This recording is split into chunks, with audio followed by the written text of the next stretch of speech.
You could spend a lot of time complaining about the housing shortage and the crisis that we're in, or you can do something about it. Our guest today, Nick Khamposa, is not a complainer, he's a doer, and you're going to meet him in just a few minutes.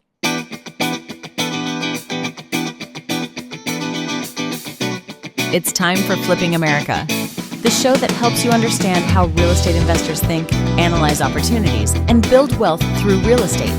Your host, Roger Blankenship, has participated in more than 2,000 real estate transactions and has spent over 2 decades investing, renovating, managing, and teaching others how to succeed in real estate. And now, here's your host, Roger Blankenship. If you've been listening to the show in just the last few weeks, you know I've been talking a lot about affordable housing and the so-called 21st Century Road to Housing Act, which I have renamed the 21st Century Road to More Votes Act. Actually, if you've really been listening for a long time, like from the beginning of the Flipping America show 7 years ago, you'll know that I've been talking about affordable housing since 2019. This topic isn't new to me. I foresaw and predicted the current crisis at least 7 years ago. Now, a little confession. Real estate moves kind of slow. If you know what to look for, the signs are pretty easy to see. And so it doesn't take a big wizard to get accurate predictions in real estate. All right. So don't pay a lot of money for that. But I've been saying for years that we are facing a crisis in affordable housing. And just when I was about to conclude that no one really cares, no one's ever going to do anything. Well, a few people care, but people seem to be hobbled by indecision and expenses or a lack of realistic solutions. Although I have proposed a few on this show. If you just go back a few episodes and listen, you will hear my own little list of things that could be done. But I've been thinking, man, I don't think anybody's going to do it. And this guy is a little too old and probably not going to dive in there. But just when I was about to despair, along comes a guy named Nick Khamposa, and he's not only doing it, he's doing it in New York State. One of the places I thought would be the toughest to get something done about affordable housing. And he's going to join us in just a few minutes and talk about this. And I'm looking forward to this conversation with him because I want to get his thoughts about what it's really going to take. All right. First of all, thanks and a big shout out to our sponsor for today's show, Deal Machine. The best deals are out on the streets that you drive already day. You already drive every day. Deal Machine turns your windshield time into a deal finding machine.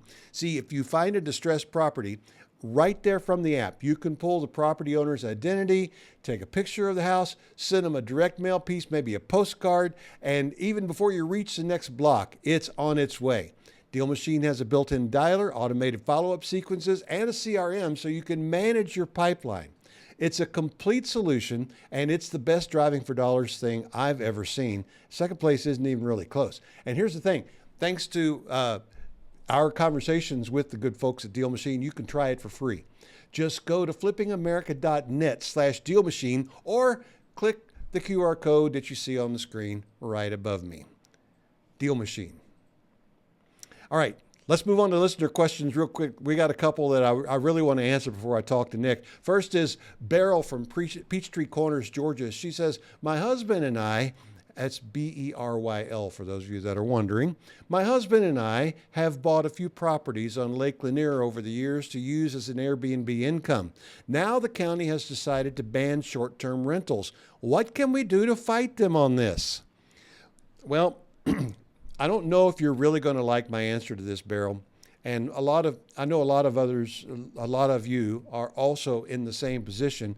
The municipalities are about to take away your income stream. What can you do? Well, you can raise a stink. I mean, you are a voter if you live in the district. And based on what I know about the geography there, if you're in Peachtree Corners, and I know the county that is banning short-term rentals is probably not the county you live in. I don't know how far you're going to get by complaining. Maybe move to the county, maybe run for a seat on the county commission, maybe try to change the laws. But you know, there's a simpler way to handle all this. It's not going to be easy at first, but the easiest way is don't buy these properties in areas where they're going to change the laws on you. Well, how can you know? All right, if there's any rumbling of it, just don't buy there. one thing you could do is, now this is not going to work for Beryl, but for some of you that are listening to this, if you're wondering whether or not the municipality is going to eliminate short-term rentals in the area where you want to have them, first of all, just get control of the property with a master lease. I just did an article on the master lease in Real Estate Investing Quick Tips, our daily newsletter. You can sign up for it just by going to flippingamerica.net/quick tips, shameless plug. It's a free newsletter. It comes every day, completely free. And you could read that article on the master lease there, but that's not going to help Beryl. What do you do now? Well, Beryl, I can only tell you what I would do. What I would do is find a way to sell those properties. And if I want to be in Airbnb, buy properties in areas where they're not going to change the rules. And where's that going to be? Most likely in vacation areas. Now, I know and have been saying and teaching for years that you can have Airbnb or short-term rental properties anywhere, any town that's big enough to have a motel. You could have a short-term rental. You just don't know if it becomes a real popular spot and enough people complain and the elected officials start getting concerned about getting reelected, they may pull the rug out from under you there. So you have to be a little bit careful about that. But if you're in a vacation area, when the vast majority of the rental properties are already short-term rental, they're not going to change those rules. So I know it sounds a little bit like surrender, Beryl, but unless you're going to jump in there and really engage the political fight, and there was a group in the state of Georgia, I recall, that they were trying to enact laws to protect property rights. And also, just between you and me, frankly, I think it's probably not a constitutional process to deny you the use of your property in this way. But I don't know if anyone is signing up to be the guinea pig to take this thing all the way to the Supreme Court of the United States to talk about property rights and so forth. And there are some arguments that can be made for the other side as well. So what I would do is just roll up my tents and go on to a place where they're not going to punish me for trying to make money with property. That's what I would do. Jan from Knoxville, Tennessee, I read your article on the MAO, the MAO, Maximum Allowable Offer Rule in Real Estate Investing Quick Tips. You hinted that there are exceptions to this rule, and I'm very curious to know about what they are. All right. That's a great question. And I started in this business a long time ago, and I didn't even know there was a MAO, or the Maximum Allowable Offer Rule. I just sat down with my business partner, and we figured out what we wanted to clear. And we tried to make our offers based on what we wanted to clear. I guess we sort of figured out our maximum allowable offer rule without anyone ever teaching us, the ARV times 0.7 minus repairs. That's the standard formula that gets taught in all of the weekend seminars and the workshops and the RIAs around the country. And, that serves a purpose, but it doesn't suit in every situation. In fact, I'm going to tell you something that may surprise you. It doesn't suit in most situations. The only time that the MAO rule that's taught everywhere is really applicable is if you're using a cash purchase, okay? And you're going to flip it.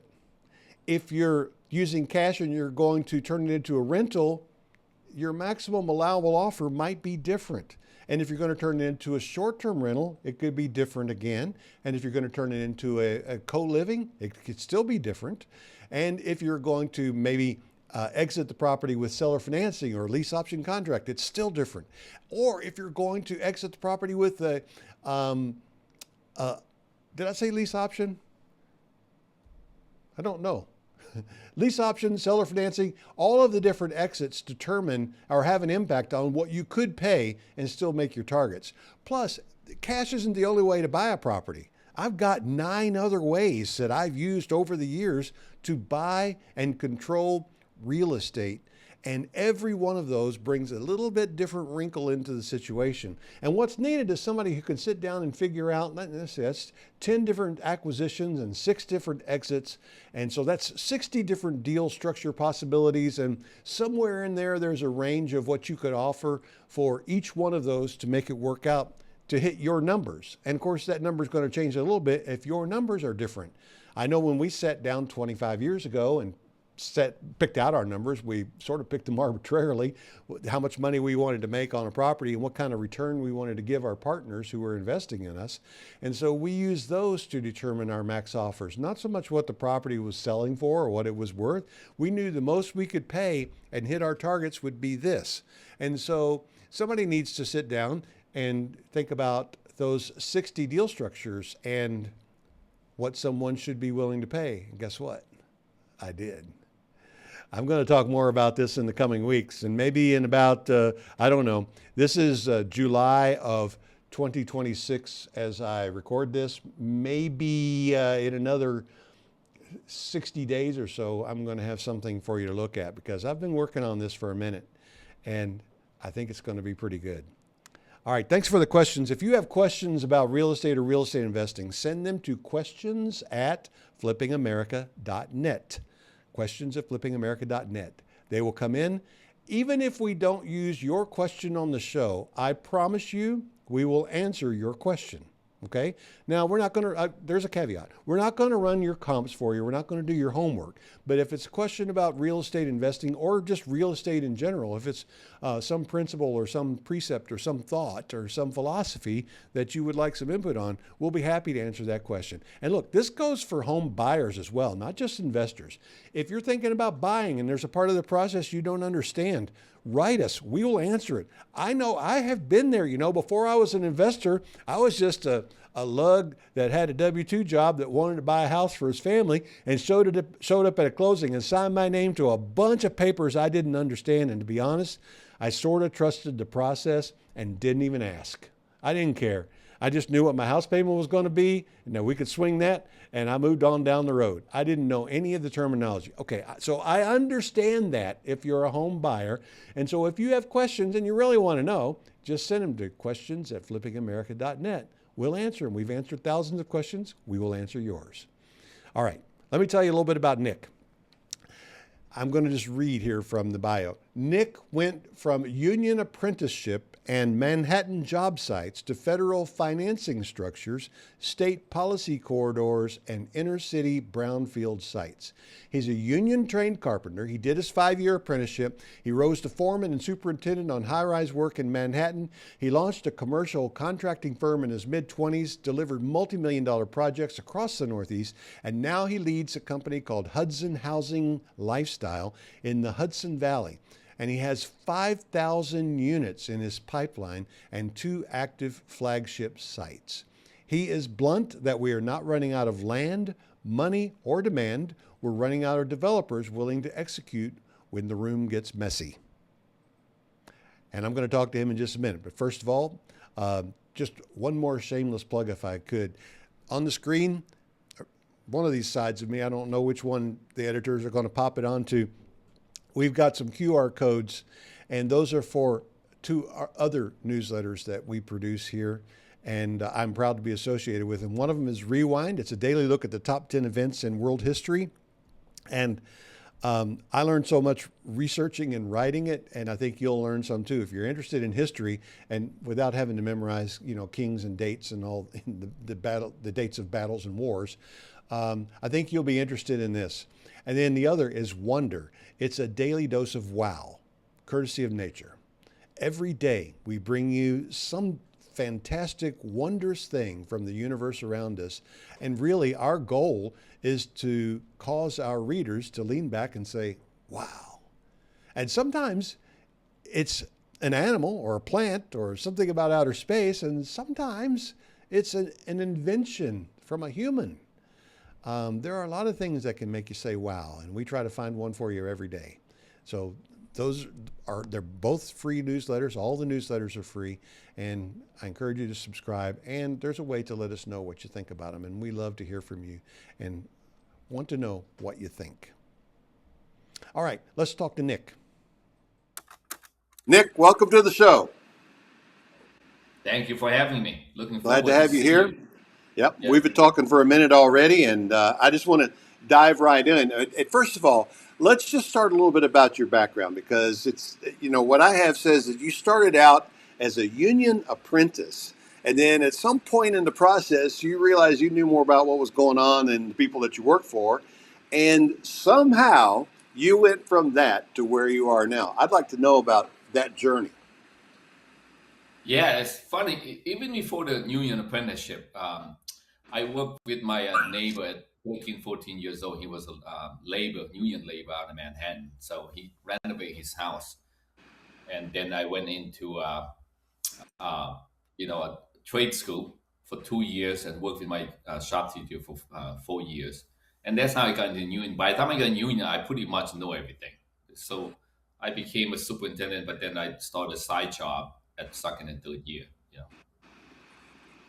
Okay, so what was the when you decided to go out launch out on your own? How did you start? What did you do? What I was doing is like same like everyone else. I took my skill and knowledge to do kitchen renovation, addition, finished basement, roofing, and siding. So 5 year in apprenticeship. By the time my fifth year before I graduated, I would have like 5, 6 full time journeymen working for me as a contractor. Okay, and so then you started building and developing. Yeah, but when I graduated from the union, what happened was I started commercial contracting, and my union came and told me, business agent said, "Where you going?" I said, "Oh, I came for education. I didn't came for the money." He said, "You're not doing that. You have to sign up union." I said, "Well, I can afford union." So they helped and grew me, and then a year and a half later, I have 100 union guy working for me full time as a commercial contractor, working for Daughter Restaurant and Fisher, doing that time Fisher Enterprise. We're doing Antelope, Banana Republic, like big stores up and down the East Coast. All right, now you're now developing these transit oriented mixed use communities in the Hudson Valley. Now, I do not live in New York, but I have visited, and I've actually driven up the Hudson River. So when you refer to the Hudson Valley, how far are you talking about outside of the city? Um, Hudson Valley can go up to 3 hour outside the city, all the way up Right. to Lake George. So New York housing mission is to develop 800,000 unit affordable throughout New York State. It's not just New York City. Okay. So how far out of the city are you working right now? I guess that's what I'm asking. Okay, so yeah, we're like an hour north of Manhattan. We'll go from 1 hour north up to 3 hour north of Manhattan because Okay. yeah, we don't compete against New York City developer. Okay. Now, some of the people listening to us right now probably are wondering, what do you mean when you say a mixed use community? What is it exactly? It's retail downstairs on the first floor, right? We provide 5 to 7 eatery with hair salon, nail salon, and like a drugstore. And then above it, we have that 100 unit residential rental community. It's usually garden style, like between 3 to 4 story high, but the first floor is commercials. Okay. And it harkens back to the days, kind of how a lot of our cities were built. The shopkeepers run their shop on the first floor and they live above it. Is that what you have in mind here, or are these tenants that don't work down on the first floor? No, it's the first floor is really meant for eatery. Eatery, when you have food, right? So think about 1,000 square feet of cafe, it's a taco, Chinese or Thai or sushi, right? So we have this eatery. So if you live above it, as a young profession, you come down, you can eat at this place. But yeah, we invite the village because all these are built inside the village to come in and to entertain themselves and have a place that they can integrate it into the village as a mixed use community. So this way, if you live there, now you not outside out in the town somewhere. You just like you have a place that you call home, but then you have this cool eatery that you can come and hang out with the local community. Okay, so basically, you have a village, a, a place that you call home, where you live and you stay. Yeah, that's why we want to brand it the Hudson lifestyle. We don't want to create a place for you just come home and then it's a shoebox that you just put your feet up and TV. We want to call it home, and it's affordable in a form of affordability. But yeah, have a place that you can turn around and say, it's my home and it's my community because I know all the local they come and hang out in this restaurant and these restaurant, and somehow I became friend with the villager.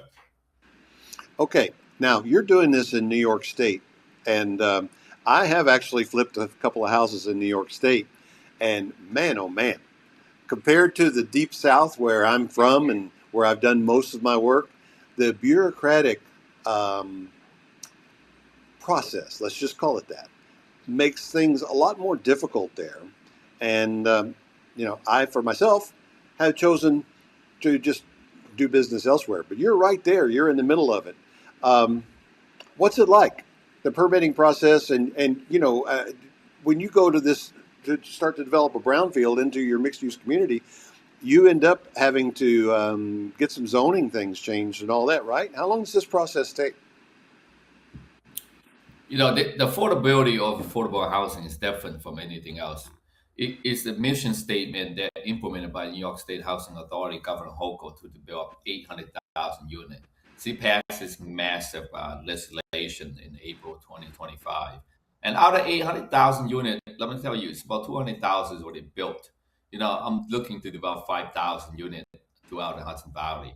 So what it is it's a top-down approach. The governor passed a mission statement, assisting the developer, mandating this small town America to assist with the housing because we need it so bad to help sustain the economics. So you have the, the state working with the regional, from regional to the, to the county, from the county to the local. So when you in, everyone know what this project is. So therefore, it's a little bit at ease because you're creating a shortage on the housing and help revitalize the toxic asset or the dilapidated building that's been eyesore for the past 60 to 100 years. Okay, so So it's different. They want it, it's different. yeah, that helps. And so you're Yeah. not really fighting City Hall. They're right there with you. They've got the same vision and they understand what you're trying to do and they're supportive. So that speeds the process along. Correct. We go to the village or the city that is pro housing, right? If you're pro housing, I'm gonna come and develop these facility. I'm not gonna fight you, and I'm not gonna pick up a property and then go to 6 month to 12 month ridiculous application and wait 5 years for you to approve me. If that's the case, then I'm not gonna set foot in that town. Yeah. All right. I get that, and I've kind of made that case on the show, so I'm not gonna beat that dead horse any further. Yeah. So, all right, let's talk about this now. What is the big development killer? Tariffs, labor shortages, permitting delays. What is it? Structure financing. If you were to come in and build a house, let's talk about a basic cost. It would cost a builder. My wife does custom build on the side as general contractor, construction management. It would cost us $300 a square feet. 3,000 square feet is 900,000. You come with a set of plan, you're gonna have to pay me 900,000 for me to break even. For me to make profit, I need to charge you $400 a foot. That's 1.2. Then you have to buy the land. 300,000 is the average lot in the Hudson Valley here. So you look at about 1.5. But the neighbor, the comparison analysis, 800,000. So where in the world are you going to come up with $700,000 because the bank's not financing it? This is not just here. This is going throughout the United States. So even you doing flipping, I have a friend and one of my board members does flipping, fix and flip. To do property fix and flip today, the margin is being down because the cost of construction and the cost of material is skyrocketing, right? And now you're trying to buy this land or acquiring the property, and even that is skyrocketing. So everything is going up dramatically. Matter of fact, I read an article somewhere that they're predicting to go up another 8% as a construction cost by next year. So how could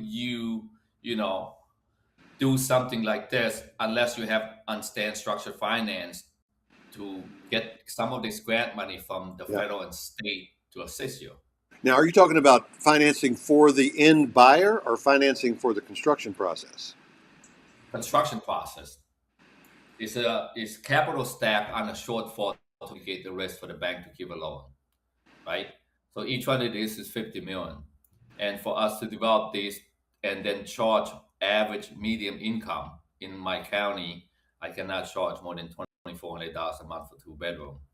I mean, they have to give substantial capital to assist the developer to build them at cost, or we can't build them. So that's New York State launched a $25 billion subsidy program to assist local developer to make sure they can develop affordable housing in the form of average medium income rent roll to each community to keep the youth here. That's an interesting approach. So the state is not taking it upon themselves to do the actual development work, just creating a way for you to get the money at a rate that allows you to still make a profit but provide affordable prices. Correct. Correct. Okay, so what does the 21st Century Road to Housing Act have to do with any of this? Does it have any impact on what's going on in New York? Yes, because the base of this is LITech, LITCH, LITech equity. That is a federal program where they're taking the capital gain income to come in and then to give it to developer to build affordable housing. That's the base. Then we take the subsidy of New York State grant, so we can procure up to between. Let me rephrase this. So you have federal, state, local, and then some of the IDA subsidy. We can get up to 70% of the subsidy that we can build these things. So if you talk about this housing, that's a federal program. The state now have to come in and adopt it. Say, I'll match fund with the federal, so I can make sure the developer can build affordable housing for my people. So that if the state doesn't step in, it doesn't work.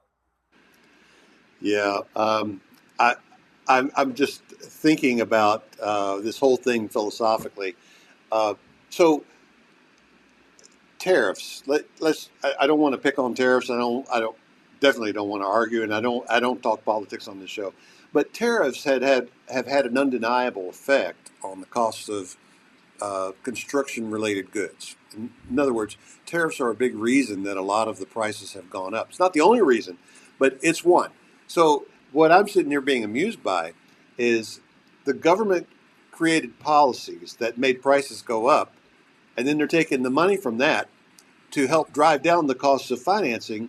So the end result is people can still have an affordable place to live. Where it just seems to me maybe if they hadn't caused the problem in the first place, we wouldn't need tax dollars or tariff dollars to fix it. I don't know. I'm just kind of throwing out there, and I'm sure that's an oversimplification, but I'm a simple man. I tend to think in simple ways about complex problems. So you're really getting it after it in New York there.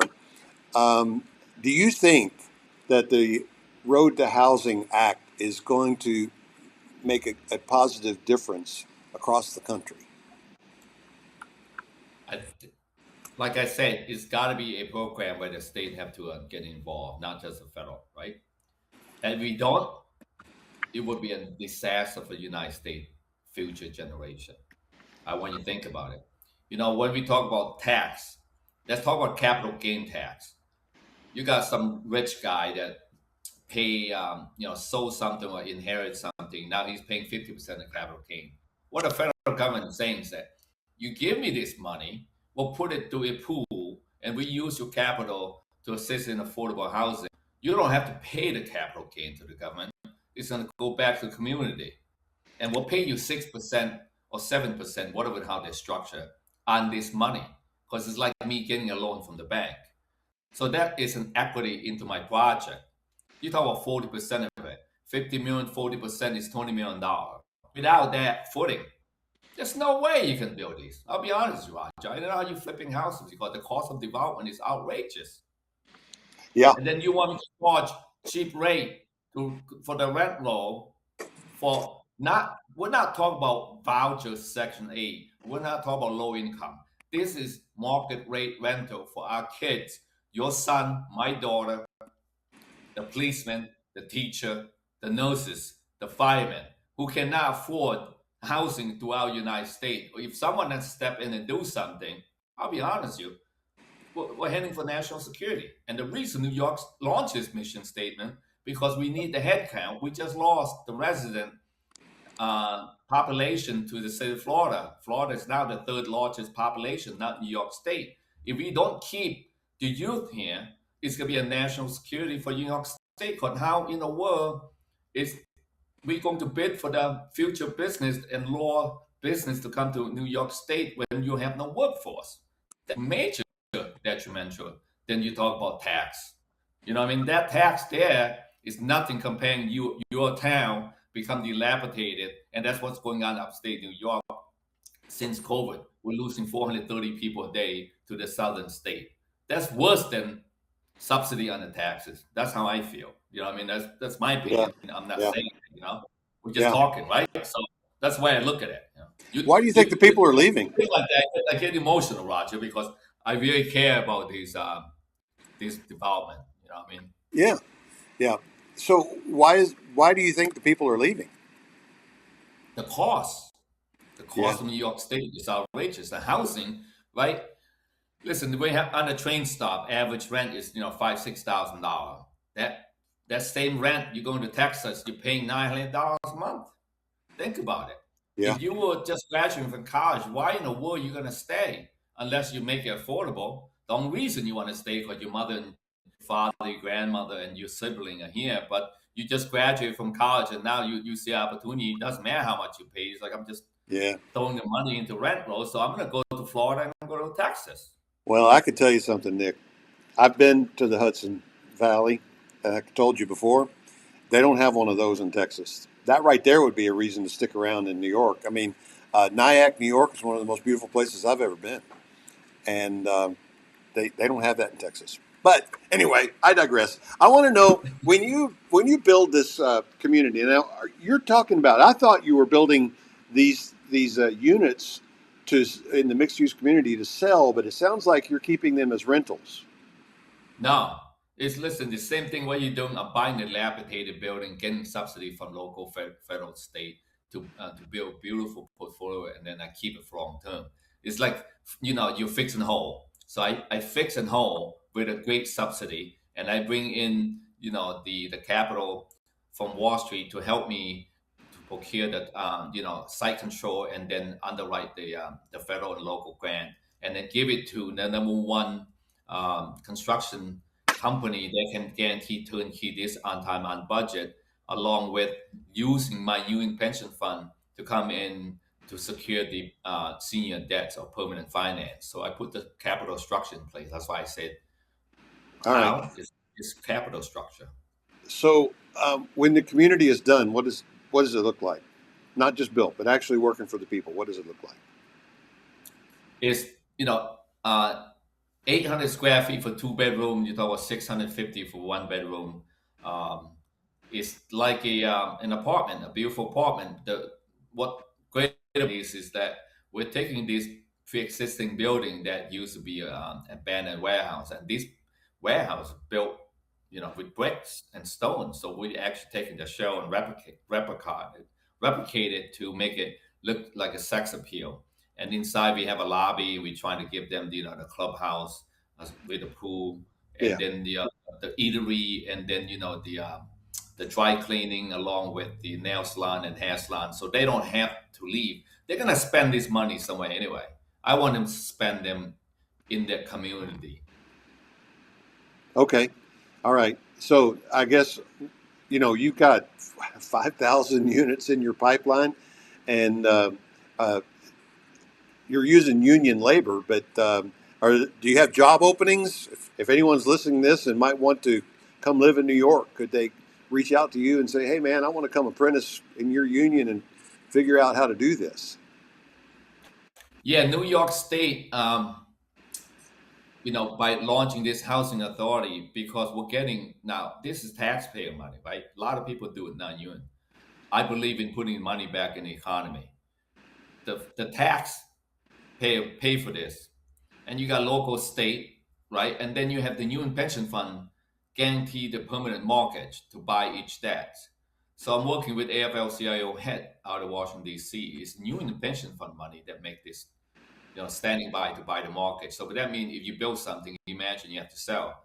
I build something so they guarantee to purchase the permanent mortgage. So the construction financing make it easier, but the subsidy of it is taxpayer. Why won't I give it to the union? How much greed do you need? Okay. All right. Well, we got to wrap it up in a minute. Our time's just about gone, but closing words. What would you like to say to America? Well, I'd like to say one thing. This affordable housing is such a vital and important because the cost is so out of reach for the new generation. You got over 60% of the population, 30 and under still live at home. So how can we help these kids to get themselves a place that they can call themselves home and not pay outrageous rent, so they can start saving up to buy, the future dream house? Because at the end of the day is, if we don't help them, who's going to help them? If government doesn't step in to help the kids, the next generation, we're going to be priced out of the market completely. Okay, Nick, I have one more question. This is a little bit more of a personal nature, but I ask all of my show guests this. How would you define freedom? That's a hard question because, we're in the debt economic society. So freedom is, you better get up and do something that you love, because you don't love doing what you do. It doesn't matter how much money you make. You're never going to have freedom in your mind. That's my opinion. You know what I mean? Because it doesn't matter if you live here, you live in China, you live in certain part of the world. We think we're free, but we have, think about housing. Some people can't even afford it. 60% of Americans is one paycheck into bankruptcy. Is that freedom? I don't think so. I just don't know how we can continue doing this. So when I do this affordable, I'm just making a small spread. I want to spread the economic out to my local community, local union, local, state. So this way, keep the money here. And so this way, new high-paying job, allow the guy to go to grocery and buy better food for his community. That's to me is a freedom. We have to help each other out. All right, Nick, thank you for joining us today. We really appreciate it. That's all the time we have for today. Thank you, everyone, for listening. Please subscribe on whatever platform you are hearing this. And do me one favor, would you? Please share this with one friend. We did take a almost 2-year hiatus from the Flipping America show, and a lot of our former friends and fans don't know we're back yet. So if you'll share it with someone, if you liked it and got something out of it, and you can always follow us on LinkedIn and X at Flipping America, and also this is on YouTube. If you're not already watching it on YouTube, our show is now on all of the podcast platforms and on YouTube. I leave you with this quote of the day. Major Richard Winters, one of the central characters of the true story depicted in the Band of Brothers, is famous for one line, which I think we all need in the days ahead. Hang tough.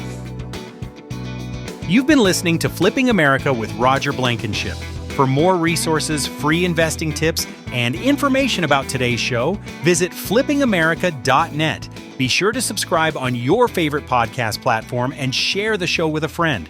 Until next time, keep your eyes open. Opportunities are everywhere. This is Flipping America.